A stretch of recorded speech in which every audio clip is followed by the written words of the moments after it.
So Davey, how's it been so far, first 10 days of this TT?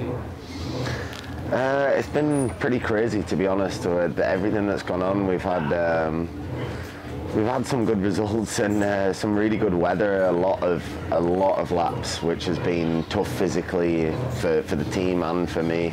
With so much work, usually the guys get days off in between, and we just haven't, because the weather's been so good. We've done so many laps, and that means the bikes are getting worn out as well, so that requires a lot of work on the team's behalf. But no, it's been good. It's been good. It's a little bit. I want podiums, and we've had a few fourth places. So obviously, you ask how it's been for me. Maybe not as good as I wanted it to be. Like we've just been talking with Clive. I mean, he wants you to just continue the curve, the learning curve. Is it difficult to, stay grounded on that way? Or you just want more? As a racer, you always want more. No, of course. I obviously want to do well, and I still know the risk as well with racing around this place. So I don't want to ride above myself in the same breath and take any risks that I don't need to. So I'm just doing what I can do at the moment. I can only do what I can do, and where we are. But that's what's been tough. I've been feeling good. I've done some really good lap times, what I feel is good lap times anyway. High 32s, just shy of 33s on both the stocker and the Superbike, and then only a few seconds shy of the lap record on the 600. The problem was the front three guys all broke the lap record. So yeah, it's the pace is hot. So it's challenging, but I like that in the same breath. You wouldn't want it easy. Yeah, I mean, in some of the races you've been able to follow Peter Hickman. Have you been able to pick something up from his way of riding around this place? To be honest, it's where we knew the problem was, the Ginger Hall to Ramsey section, or Balaf to Ramsey on the official sector. We knew that is the biggest weak point where we're at. I'm really struggling with the bike through there, with the stability for some reason. On every bike we seem to be having issues through that section, and yeah, I let Peter by in that 600 race, just coming out the pits, and then followed him and felt really comfortable at that pace to follow him basically until Ginger Hall at the end of Sulby Straight. So that was good to find out, sort of thing, and just obviously solidify the fact that we know where the weakness is, and it's there. So there's things that we can try to do, but at this stage we just do what we can. Yeah, I think you started the week with doing massive wheelies and skids. I mean, that looked like you were having a great time just doing the practice lap.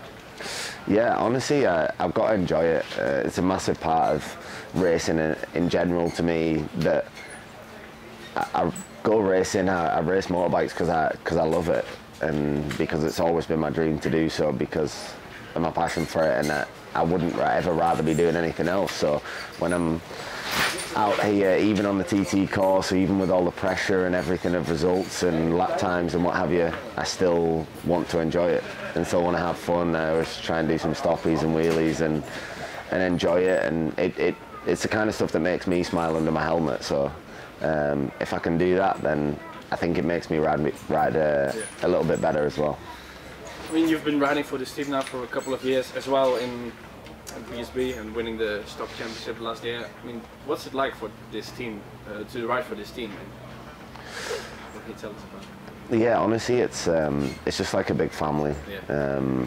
The guys are so experienced. They've all done it for years. A lot of the team have also raced as well, especially at the TT. So the guys know what it's like to be here on my side of the fence, and yeah, it's honestly been great. They give me an opportunity when nobody else did to prove something at short circuits, because I didn't just want to be branded just a road racer, and I wanted to prove that I could race on short circuits as well, and nobody gave me the chance to do so, and Padgett did. So I always will appreciate them for that. 5 years ago you were a newcomer here. I think it was quite similar weather-wise to now. Could you believe 5 years ago that now you would be, well, being a professional rider in BSB with the championship under your belt, being one of the top riders in TT? Would you believe that in that period of time? Well, that's always been the goal, to be honest, and I don't know. I honestly, I just always take one step at a time. I never think too far into the future, and just try and take 1 year at a time. But my entire life, it's been the goal to be a professional motorbike rider. It started off wanting to be a motocross rider, to be honest, but yeah, it's what I've always wanted to do, and I was never willing to accept that I couldn't do that, and did whatever it took. And at the time, coming here in 2018 for my first TT, I was going to a lot of races, sleeping in my van, and not in a very different situation to I am now. So it's a bit crazy to see how much things have changed in such little time. I mean, on a sunny day, doing a lap around the course on a very fast bike, could you think of anything better than that? There is, hands down, nothing better in the world than racing around the Isle of Man TT course in the sun. There is nothing better. You raced in IRRC? Yeah. I think you won it as well, didn't you? Yeah, in 2019. Yeah. What was that like, and what do you think of the track in Hengelo, which is very close to my house? Yeah, I really loved IRRC. It would have been great to do some more races, and I still would like to do, to be honest, some more IRRC races if I can get a chance. But it's always the same for me, where I want to do all the races in the calendar of every calendar. So I want to do all BSB, I want to do all the Irish races, the TT, the big races. You can't do everything, so it's really difficult for me, because I genuinely want to race every day. I need more weekends in the year, I think. But yeah, I love Hengelo. The fans over there are just awesome, and yeah, I find a really great atmosphere over there. Most of the European races there was such a great atmosphere, some really crazy fans, which was always fun. Finally, Davey, there's like a tradition we do with ending our interviews with asking riders the best hire car story. I'm sure you must have a good one. Whoa. The one you can tell.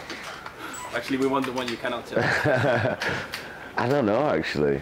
I don't know. I had some crazy times with old teams and stuff where oh no, actually I have the best one. I went and did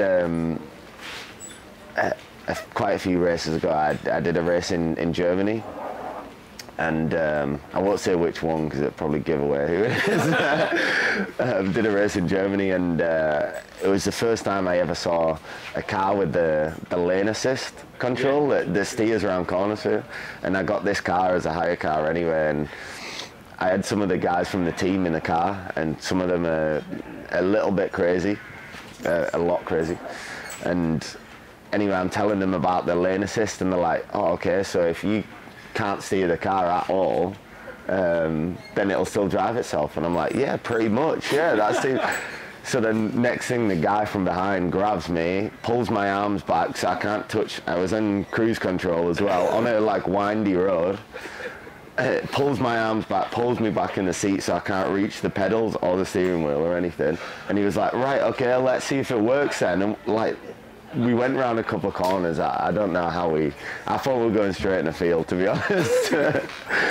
But it didn't. It went around the corner somehow, but I literally thought he would have just let us go straight in the field. And there was like one of those roads you have in Europe that there's like big drops either side as well into the fields. So it would have been big. Scary than racing in Europe. Yeah, more scary. Definitely more scary. Thank you very much. Wish you all the best. Thank you, Matt. Brilliant.